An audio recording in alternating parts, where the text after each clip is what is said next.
जय हिंद दोस्तों, CA Mohit Gupta this side. और आज मैं आपके लिए बहुत ही इंटरेस्टिंग वीडियो लेकर आया हूँ जहाँ पर टेक्निकल एनालिसिस के साथ साथ हम फंडामेंटल एनालिसिस भी सीखेंगे, वो भी एक मल्टी बैगर कंपनी के ऊपर जिसका नाम है global spirits limited. Global spirit limited के अंदर मैंने पिछले साल ऑलमोस्ट 4,40,000 का प्रॉफिट अर्न किया है, जो कि आप देख सकते हैं कि इस अकाउंट के अंदर मैंने ऑलमोस्ट 2,87,000 का प्रॉफिट अर्न किया है एंड इस अकाउंट के अंदर मैंने ऑलमोस्ट 1,52,000 का प्रॉफिट अर्न किया है। सो आज ग्लोबल स्पिरिट लिमिटेड के अंदर जहाँ पे मैं दोबारा से री एंट्री लेने वाला हूँ, तो उसके ऊपर हम डिटेल्ड में टेक्निकल एनालिसिस और साथ ही साथ फंडामेंटल एनालिसिस भी करने वाले हैं।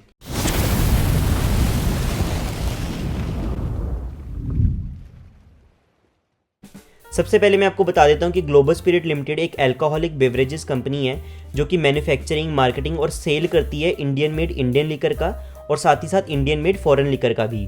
और इसके अंदर साथ ही साथ ये bulk alcohol and contract bottling services भी प्रोवाइड करती है, वो भी इस्टेब्लिश्ड IMFL ब्रांड्स को, यानी कि Indian made foreign liquor brands को। इंडियन मेड फॉरेन लिकर का मतलब है जो कि फॉरेन की दारू इंडिया में बनती है उसको हम इंडियन मेड फॉरेन लिकर बोलते हैं, और जो इंडिया की दारू इंडिया में बनी उसको हम इंडियन मेड इंडियन लिकर बोलते हैं। और साथ ही साथ आपने जॉनी वॉकर, मैकडोवेल का नाम सुना होगा, जैसे ब्लैक डॉग हो गया, ये मैन्युफैक्चर तो इंडिया में हो जाती हैं, फॉरेन के ब्रांड है, बट ये क्या करते हैं कि दारू तो वो कंपनी मैन्युफैक्चर कर लेती है बट बॉटलिंग सर्विसेज वो आउटसोर्स कर देती हैं। ग्लोबल स्पिरिट्स लिमिटेड एक ऐसी कंपनी है जो कि वो बॉटलिंग सर्विसेज भी प्रोवाइड करती है इन established Indian made foreign liquor brands को। आइए इसकी डिटेल्ड इन्फॉर्मेशन देखते हैं, हम फंडामेंटल एनालिसिस करते हैं। सो 2012 के अंदर आप देख सकते हैं 510 करोड़ का इनका टोटल रेवेन्यू था, और जो कि 2013, 2014 और 2015 ये 4 साल के अंदर इनका टोटल रेवेन्यू लगभग 500 से 600 करोड़ के बीच में ही रहा। लेकिन 2015 से कंपनी ने ग्रोथ पकड़नी स्टार्ट करी, जहाँ पर 2014 में 500 करोड़ से फिर 590 करोड़ हुआ, फिर 2015 से 2016 में 710 करोड़ हुआ, फिर 780 करोड़ हुआ, फिर 860 करोड़ हुआ, फिर 994 हुआ, 1170 हुआ, और अब पिछले साल इनका 1230 करोड़ का टोटल रेवेन्यू था। वहीं पर अगर हम इनका profit before interest and taxes देखें तो वो भी आप देख सकते हैं कैसे 37 करोड़ से 60 करोड़ हुआ, 60 से 90 हुआ, एंड अब 220 करोड़ तक ये इसका profit before interest and tax पहुंच चुका है। वहीं पर अगर आप इंटरेस्ट देखते हो तो इंटरेस्ट हमें क्लियरली दिख रहा है कि 27 करोड़ से 26 करोड़ हुआ, 26 से 23 करोड़ हुआ, और 23 से 18 करोड़। मतलब कि इंटरेस्ट इनका कम होता जा रहा है। मतलब ये क्लियरली आप बोल सकते हैं कि अब इनका डेट रिडक्शन के ऊपर थोड़ा सा फोकस है, और साथ ही साथ इनकी कॉस्ट ऑफ बोरिंग कम होती जा रही है, जो कि बहुत ही अच्छा इंडिकेटर है इस कंपनी के लिए। वहीं पर आप इनकी नेट इनकम देखोगे तो नेट इनकम इसकी 5 करोड़ 2018 में थी, और अब ये 140 करोड़ हो चुकी है। मतलब कि इतनी ज़्यादा मल्टीपल टाइम्स इनकी प्रॉफिट इनका इंक्रीज़ हो चुका है, जो कि एक स्मॉल कैप कंपनी के अंदर ही आपको देखने को मिल सकता है। तभी इन कंपनीज़ के अंदर, स्मॉल कैप कंपनीज़ में हम बोलते हैं कि आपको ग्रोथ बहुत ज़्यादा देखने को मिलती है, लेकिन वहीं यहाँ पर रिस्क भी फिर तभी सबसे ज़्यादा होता है। सो डेफिनेटली अगर इनका रेवेन्यू एंड प्रॉफिट बढ़ रहा है तो डेफिनेटली अर्निंग पर शेयर तो बढ़ेगा ही, जो कि 2 रुपये से इंक्रीज़ होकर 48.9 रुपीज़ पर हमारा पिछले साल हमें देखने को मिला। साथ ही साथ इनकी हम इन्वेस्टर प्रेजेंटेशन देख लेते हैं, जो कि इन्होंने Q2 की प्रेजेंट करी थी एनालिस्ट को।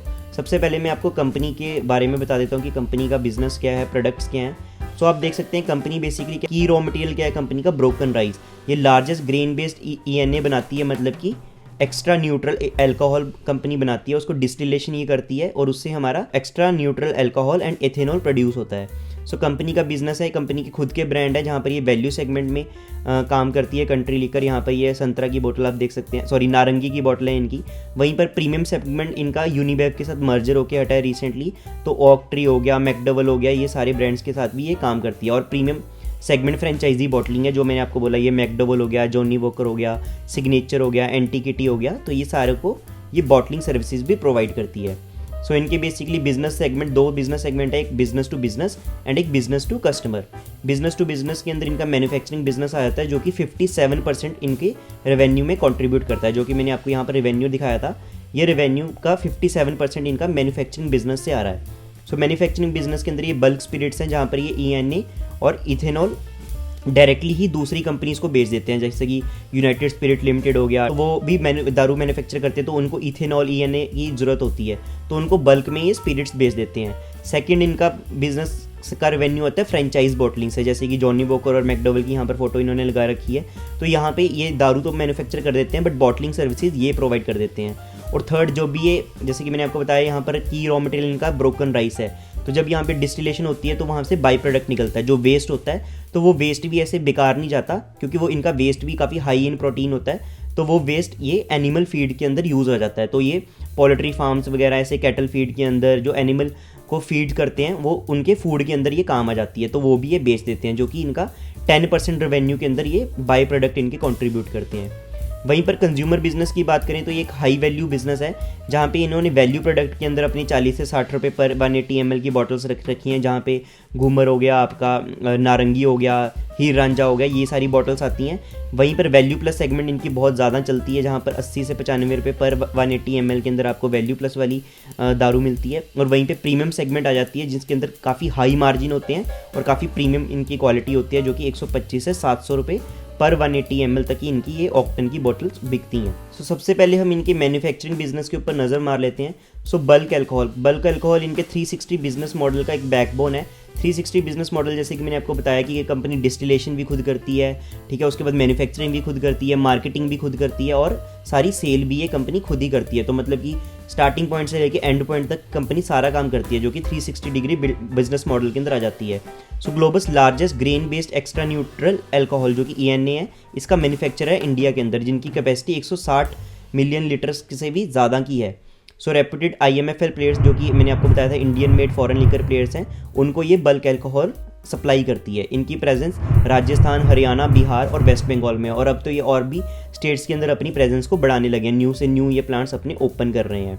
वहीं पर सेकंड इनका जो मैन्युफैक्चरिंग बिजनेस के अंदर मॉडल आता है वो है फ्रेंचाइजी बॉटलिंग का।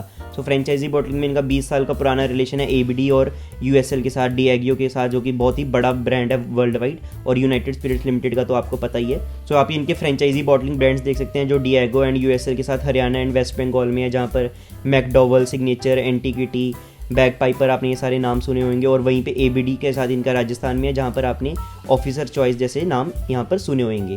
थर्ड इनका बाय प्रोडक्ट आ जाता है, जो कि एनिमल फीड सप्लीमेंट्स हो जाते हैं, इनके हाई प्रोटीन होता है और काफ़ी एनर्जी होती है, तो यहाँ पर भी इनके ये प्रोडक्ट काफ़ी ज़्यादा बिकते हैं। और सेकंड इनका कार्बन डाइऑक्साइड का भी ये हाई प्रेशर सिलेंडर गैस यहाँ पर बेच पाते हैं अपने बाय प्रोडक्ट में से। कंज्यूमर बिजनेस की बात कर लेते हैं, तो कंज्यूमर बिजनेस में वैल्यू सेगमेंट के अंदर GSL one of the largest Indian made Indian liquor player है, जहाँ पर इनके एग्जिस्टिंग प्रोडक्ट के अंदर आप नींबू, घूमर, हीर रांझा, नारंगी जैसे प्रोडक्ट्स यहाँ पर मिलते हैं, और ये इनोवेशन करके अब और प्रोडक्ट्स भी अपने कंज्यूमर सेगमेंट के अंदर लेकर आ रही हैं। और इनके कंज्यूमर सेगमेंट के अंदर जो वैल्यूज, ये तो वैल्यू सेगमेंट होगी, और प्रीमियम सेगमेंट के अंदर भी इनका ये गवर्नर रिजर्व, ऑक्टन जैसे प्रोडक्ट बहुत ही ज़्यादा डिमांड के अंदर है। नेक्स्ट हम फाइनेंशियल्स देखने से पहले की बिजनेस अपडेट्स देख लेते हैं, जो कि Q2 के अंदर कंपनी ने दिए थे।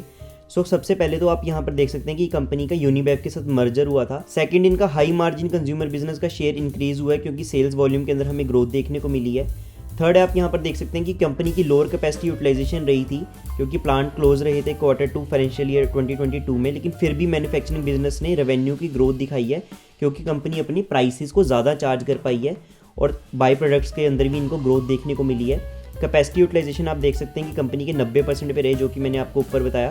सो बेसिकली 99% इनका Q1 के अंदर था, लेकिन Q2 के अंदर वो 90% हो गया, मतलब कि 10% की ऑलमोस्ट कैपेसिटी इनकी कम यूटिलाइज हुई, क्योंकि अनप्लान्ड शटडाउन हो गया था बिहार की फैसिलिटी में, जहाँ पर फ्लड्स आ गए थे, तो उसकी वजह से इनको 200 मिलियन का कॉन्ट्रीब्यूशन का लॉस झेलना पड़ा।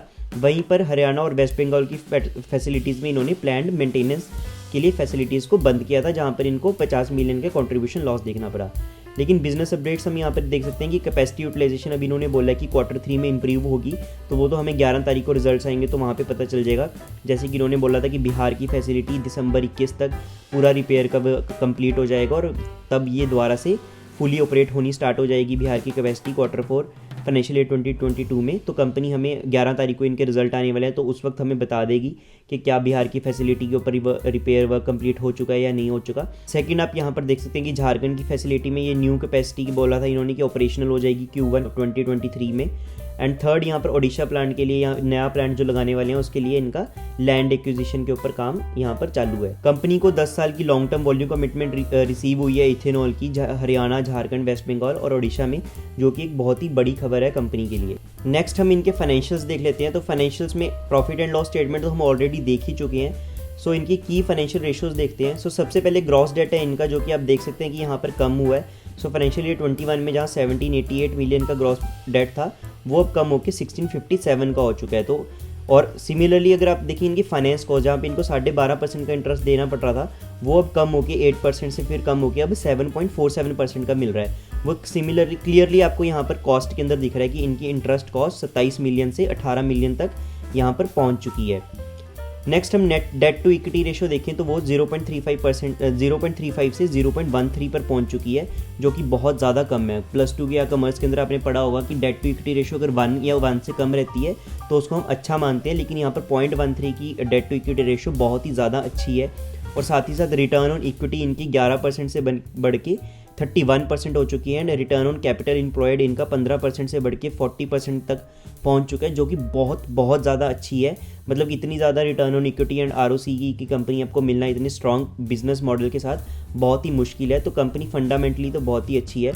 इनका हम शेयर होल्डिंग पैटर्न देख लेते हैं। तो शेयर होल्डिंग पैटर्न अगर आप देखोगे तो 51% होल्डिंग प्रमोटर ग्रुप के पास है, 42% नॉन इंस्टीट्यूशन के पास है, एंड 7% इंस्टीट्यूशन के पास है। शेयर होल्डिंग के अंदर भी अगर हम टॉप 10 शेयर होल्डर देखें, जो कि 31 मार्च 2021 की एनुअल रिपोर्ट के अंदर इन्होंने दिखाया है, तो उसके अंदर Templeton strategic emerging market fund है, जिसके पास सबसे ज़्यादा इनके पास होल्डिंग थी। 17.5% के आसपास इनकी होल्डिंग 2020 में थी, और 17.26% की होल्डिंग 31 मार्च 2021 में थी। बट मैंने इनकी लेटेस्ट शेयर होल्डिंग चेक करी है, तो वहाँ पर इन्होंने अपने फंड्स को बेचा है, जो कि हम चेक कर सकते हैं यहाँ पर। अगर आप NSE की साइट ओपन करोगे, नेटफ्लिक्स ओपन हो गया, हमें NSE की साइट ओपन करनी है, तो यहाँ पर ग्लोबल स्पिरिट का शेयर मैंने ऑलरेडी ओपन कर रखा है। वेट अ सेकंड, यहाँ पर हम ग्लोबल स्पिरिट डाल देते हैं। सो यहाँ पर ग्लोबल स्पिरिट का शेयर ओपन हुआ है, तो यहाँ पर हम देख चाहते हैं इसके की पैरामीटर्स में। कॉर्पोरेट इन्फॉर्मेशन के अंदर आपको SC/ST रेगुलेशन के अंदर ये चीज़ मिल जाएगी। तो यहाँ पर आप देख सकते हैं कि टेम्पलेटन स्ट्रेटेजिक फंड ने 31 मार्च 2021 के बाद 31 मई को अपने शेयर्स बेचने स्टार्ट कर दिए थे, और यहाँ तक ये अपनी मेजर शेयर यहाँ पर बेच चुकी हैं। तो जहाँ पर टेम्पलेटन का 17% की शेयर होल्डिंग थी, वो अपने फंड्स बेच चुकी है। तो यहाँ पर मेरे पास एक रेड फ्लैग आया था, मैंने देखा कि इन्होंने क्यों अपने फंड बेचने स्टार्ट कर दिए, इनके पास तो सबसे ज़्यादा होल्डिंग थी। तो ऐसा क्या हुआ कि शेयर बढ़ना शुरू हुआ, तो इन्होंने बेचा। फिर मैंने कंपनी की कॉन्फ्रेंस कॉल को पढ़ा। हर क्वार्टरली रिजल्ट्स के बाद कंपनी की कॉन्फ्रेंस कॉल होती है, और उसकी आपको ट्रांसक्रिप्ट मिल जाती है। तो मैंने जब उसको रीड करा, तो वहाँ पर मेरे को पता चला कि इनका कॉन्ट्रैक्ट था इन फंड के साथ, जब इनिशियल कैपिटल इन्होंने दी थी 8 साल पहले। तो अब उनका ये कॉन्ट्रैक्ट ख़त्म हो चुका था, मतलब कि एक टाइम पीरियड होता है हर इन्वेस्टमेंट का, तो इसीलिए अब ये फंड ने एग्जिट लिया है। तो इसके लिए अंदर कोई इतनी ज़्यादा चिंता की बात नहीं है। तो यहाँ पर क्लियर वो चीज़ भी हो चुकी है। तो मैं आपको सिंपली ये बता रहा हूँ कि आप ये सारी चीज़ें NSE की साइट से देख सकते हैं, जहाँ पर आपको एनुअल रिपोर्ट्स मिल जाएंगी, बोर्ड मीटिंग्स मिल जाएंगी, कॉर्पोरेट एक्शन मिल जाएंगे, ठीक है, कंपनी के directly corporate governance, financial results, ये सारा कुछ आपको मिल जाएगा। और आप यहाँ पर ये सारी एनुअल रिपोर्ट्स वगैरह पढ़ के एक कंपनी के बारे में डिटेल में फंडामेंटल एनालिसिस कर सकते हो। सो यहाँ पर हमने कंपनी का सारा कुछ एनालाइज करा। अगर पीयर्स के साथ भी यहाँ पर मैं कंपेयर करूँ, तो ग्लोबल स्पिरिट की PE रेशो जो कि 30 की है, इंडस्ट्री एवरेज 45 मैंने आपको बताया था। बट अगर आप साथ ही साथ यूनाइटेड स्पिरिट लिमिटेड या यूनाइटेड ब्रूअरीज की देखोगे तो 167 और 387 है, जो कि मतलब क्लियरली दिखा रही है ये कंपनी बहुत ही ज़्यादा अंडर वैल्यूड है। अगर हम प्राइस टू अर्निंग रेशो के हिसाब से जाएँ, या फिर प्राइस टू बुक वैल्यू के साथ हिसाब से भी जाएँ, तो 15 और 12 की अगर रेशो इन कंपनीज़ को मिल रही है, तो ग्लोबल स्पिरिट भी एक स्ट्रॉन्ग ब्रांड बन के सामने आ रहा है, जिसका यूनिवेब के साथ मर्जर भी हो चुका है। डियागो जैसी कंपनीज़ को ये ट्रस्ट कर रहा है, और हाई प्राइस भी चार्ज कर पाया है ये लॉकडाउन के अंदर। सो डेफिनेटली अगर यहाँ पर भी इसको 15 की PE रेशो मिलती है, तो इस शेयर का टारगेट प्राइस हमारे पास 3000 तक पहुँचता है। तो मैं फिर भी वेट करूँगा ये 11 फरवरी को क्या इसके रिजल्ट्स आते हैं। तो 11 फरवरी को हम वेट करेंगे, रिजल्ट्स को देखेंगे, एनालाइज करेंगे, और जो कंपनी ने यहाँ पर बिजनेस अपडेट्स के अंदर बताया था, अगर कंपनी उसके ऊपर टिकती है, तब हम इसके अंदर एंट्री लेने की सोचेंगे। साथ ही साथ हम इसके अंदर टेक्निकल एनालिसिस कर लेते हैं।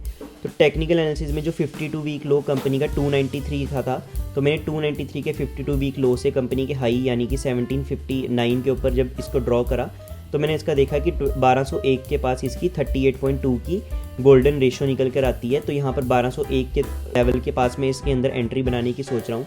वहीं पर अगर मैं इसके रीसेंट लो जो कि 1065 से 1763 का हाई का अगर मैं फिबोनाची रिट्रेसमेंट ड्रॉ करता हूँ, तो यहाँ पर मेरे पास गोल्डन रेशो जो 50% की है वो 1414 की, और 61.8 की जो सबसे ज़्यादा इंपॉर्टेंट रेशो हमारे पास मानी जाती है रिट्रेसमेंट में, वो 1331 की आती है। तो अभी मैंने यहाँ पर रेड लाइन ड्रॉ करी है यहाँ पर 1356 के आसपास। तो अगर ये शेयर 1350 के नीचे हमें देखने को मिलता है 11 फरवरी के रिजल्ट के बाद, तो मैं इसको यहाँ से एक्यूमुलेट करना स्टार्ट करूँगा, और इस ब्लू जोन के अंदर मैं इस शेयर को बाय करने वाला हूँ। तो यहाँ पर डिटेल में मैं टेक्निकल एनालिसिस में इसलिए नहीं जा रहा आपको ड्रॉ करने के लिए कि अगर मैं ज़्यादा इस डिटेल में जाऊँगा तो वीडियो बहुत ही ज़्यादा लंबी हो जाएगी। यहाँ पर मैं एक लिंक डाल दूंगा मेरी पिछली वीडियो का, जो कि मैंने गोदरेज प्रॉपर्टीज़ के ऊपर एनालिसिस करी थी। तो वहाँ पर आप थोड़ा सा समझ सकते हैं कि कैसे आप इजीली टेक्निकल एनालिसिस कर सकते हो। लेकिन अगर फिर भी आपको इन डेप्थ के अंदर नॉलेज चाहिए होगी तो आप मेरे को बता सकते हैं, और मैं फिर इन डेप्थ के अंदर आपको कोई भी कंसेप्ट क्लियर नहीं हुआ तो मैं उसको डिटेल्ड में एक्सप्लेन कर दूंगा। So that's it for this video. Thank you, bye bye, जय हिंद। अच्छा, एक सेकंड, एक इंपॉर्टेंट चीज़ रह गई है, वो आपको मैं दिखाता हूँ। तो यहाँ पर प्रॉफिट एंड लॉस हम खोल लेते हैं। सो 1 अप्रैल 2021 से 7 फरवरी 2022 का हम यहाँ पर P&L ओपन कर लिया है। तो चलते हैं ग्लोबस स्पिरिट के शेयर के ऊपर। वो है कि मैंने शेयर को कैसे कैसे कब और कब ट्रांचेस के अंदर कैसे मैंने बाई किया। तो आप देख सकते हैं, पहले मैंने इस शेयर को जुलाई में 682 पे बाई किया, 666 पे बाई किया, फिर 776 पे बेचा, फिर 1336 पे बाई किया, फिर 1275 पे बाई किया, फिर 1221 पे बाई किया, फिर 1225 पे बाई किया। फिर जैसे ये शेयर बढ़ने लगा मैंने फिर इसकी और क्वांटिटी बाई करी। मतलब कि मैंने यहाँ पर पिरामिडिंग लगाई। ऐसे नहीं है कि एक ही दिन के अंदर मैंने सारे पैसे यहाँ पर लगा दिए। मैं वेट करता रहा शेयर की मूवमेंट के अंदर। जैसी कंसोलिडेशन हो रही थी, तो कंसोलिडेशन का मतलब ये होता है कि जब ये शेयर कंसोलिडेट कर रहा है तो आप वहाँ पे अपने लेवल्स के हिसाब से इसके अंदर बाइंग करो। तो कभी आप थोड़ी सी बाइंग यहाँ पर करते हो, कभी थोड़ी सी बाइंग यहाँ पर करते हो, तो वहाँ पर आपकी एवरेज प्राइस यहाँ पर निकल के आती है। तो ये बाई जोन मैंने तभी बनाया कि मैं एक ही बारी के अंदर यहाँ पर जब 1350 ये शेयर टच करेगा 11 फरवरी को, अगर करता है बाई चांस हमारे पास रिजल्ट्स तक, यहाँ पर शेयर के अंदर 2 दिन में गिरावट देखने को मिलती है। तो ऐसी नहीं है मैं यहीं पर शेयर को खरीद लूँगा। डेफिनेटली अगर इससे ऊपर मिलेगा शेयर तो मैं नहीं बाई करूँगा, क्योंकि मेरे लिए थोड़ा सा ओवर वैल्यूड जोन में चला जाएगा, क्योंकि बिना रिजल्ट्स देखे मैं इस शेयर के अंदर बाइंग नहीं कर सकता। तो 11 फरवरी का मैं इसीलिए वेट कर रहा हूँ कि रिजल्ट आए, थोड़ी सी सर्टेनिटी मिले कि कंपनी की परफॉर्मेंस कैसी रही है पिछले क्वार्टर के अंदर, तब मैं इसके अंदर इसके नीचे ट्रांचेस में बाई करूँगा और इस जोन के अंदर बाई करूँगा। और वो ऐसे ही बाई करूँगा कि बाई किया फिर सेल करा, ठीक है ना, 1440 पे बाई किया, फिर और बाई करे, फिर थोड़ी सी क्वांटिटी निकाल ली, फिर थोड़ी सी सेल करे। तो हमेशा ऐसे करके हम बाइंग एंड सेलिंग कर रहे हैं। ऐसे नहीं कि मुँह उठा के एक ही बारी के अंदर 10 लाख रुपये इसी प्राइस पॉइंट पे लगा दिया, आप 50,000 यहाँ लगाओ, 30,000 यहाँ लगाओ। और ये जो भी मैं चीज़ बता रहा हूँ ये एक स्टडी है। मैंने अगर इतने पैसे लगाए हैं तो मैंने डिटेल्ड के अंदर आप देख सकते हो कि यहाँ पर स्टडी करी है।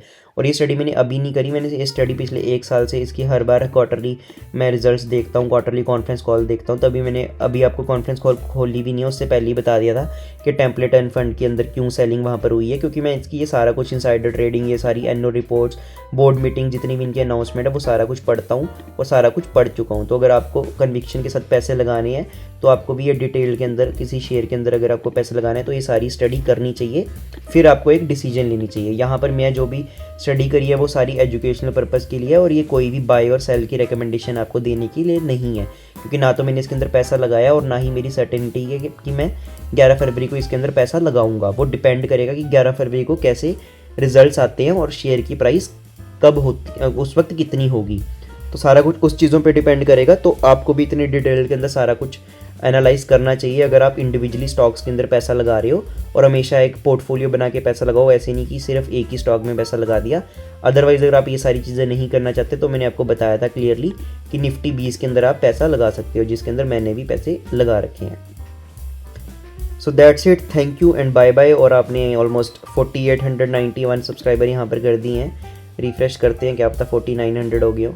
ओके, सो 4900 प्लस सब्सक्राइबर हो चुके हैं। 100 सब्सक्राइबर हमें और चाहिए और हमारा 5000 का टारगेट यहाँ पर कंप्लीट हो जाएगा। नेक्स्ट टारगेट हमारा 10,000 का है। तो मैं उम्मीद करता हूँ अगर आपको वीडियोस पसंद आ रही हैं तो आप उसको लाइक और कमेंट करते रहोगे तो डेफिनेटली हम अपने टारगेट के ऊपर जल्दी ही पहुँचेंगे। ये एस्टिमेटेड रेवेन्यू को मत देखो, क्योंकि 2600 का रेवेन्यू है। इससे ज़्यादा रेवेन्यू मैं एड्स के ऊपर भी लगा चुका हूँ। तो मैंने सोचा जितना भी हमारा रेवेन्यू आएगा उसका डबल रेवेन्यू मैं अपना एड्स के ऊपर लगाऊंगा, जिससे कि हमारा चैनल और ज़्यादा ग्रो हो और मुझे भी मोटिवेशन मिले। हाँ, डेफिनेटली अगर आपको अकाउंट ओपन करोगे एंजल ब्रोकिंग के साथ, जो कि मैं डिस्क्रिप्शन में लिंक दे दूंगा, तो आपको वहाँ पे पर्सनलाइज मेरे से सर्विस मिल जाएगी, सपोर्ट मिल जाएगी। मतलब ऐसे ही है कि मैं कोई कॉल्स देने वाला हूँ, लेकिन हाँ मैं आपको गाइड डेफिनेटली कर दूंगा कि क्या चीज़ आपको करनी चाहिए, कैसे करना चाहिए अपने एक्सपीरियंस से। एंड सेकंड, आपको टेक्निकल एनालिसिस का जो मेरा कोर्स है जो कि 2500 जिसकी प्राइस है वो आपको फ्री में मिल जाएगा। तो अगर आपको ट्रेडिंग वगैरह नहीं भी करनी तभी आप अकाउंट ओपन कर सकते हो और आपको फ्री के अंदर वो कोर्स ले सकते हो। So that's it, thank you, bye bye.